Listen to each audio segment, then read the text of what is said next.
మహోన్నతుని చాటున ఉండాలి. అండి ఒకసారి ఒక పాస్టర్ గారు వాళ్ళ భార్య పిల్లలతో బాగా మంచిగా సేవ చేస్తూ ఉన్నాడు. ఉన్నట్లుండి ఒక ప్రమాదంలో భార్య చనిపోయింది, పిల్లలు చనిపోయారు. సేవకుడు మాత్రమే మిగిలిపోయాడు. చాలా బాధాకరమైన విషయమే కదా. ఎవరైనా ఇక ఇలాంటి పరిస్థితి ఏర్పడితే వాళ్ళు కుంగిపోతారు, వద్దు ఈ సేవ అని పోతారు. చూడండి, సేవకు వెళ్ళాడు, ఏమి దొరకలేదు. పాపం ఇంటికి వచ్చాడు. ఇంటికి వస్తే ఇంట్లో కూడా బియ్యం లేవు, ఏమి లేవు. చాలా దయనీయమైన పరిస్థితి ఉంది. ఒక ఉర్లగడ్డ ఉందంట. ఏముంది? ఒక ఉర్లగడ్డ, అది కూడా సగం పార్ట్ కుళ్ళిపోయినటువంటి పరిస్థితిలో ఉంది. సగం పార్ట్ కుళ్ళిపోయింది.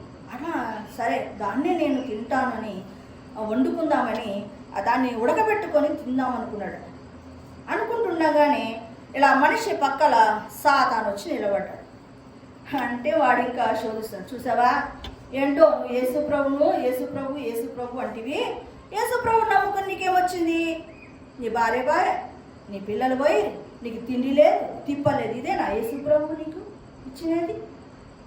వదిలిపెట్టేసే, నా దగ్గరికి రా, నీకు నేను సమృద్ధిగా ఇస్తాను అని ఎలాగా మాట్లాడుతూ ఉన్నాడట. మాట్లాడుతూ ఉంటే వెంటనే పాస్టర్ అన్నాడంట, రక్షణకు ముందు నీకు నేను దాసుని. అవునా కదా? మనం అందరం కూడా రక్షణకు ముందు ఎవరికి దాసులము? సాతానికి దాసులు.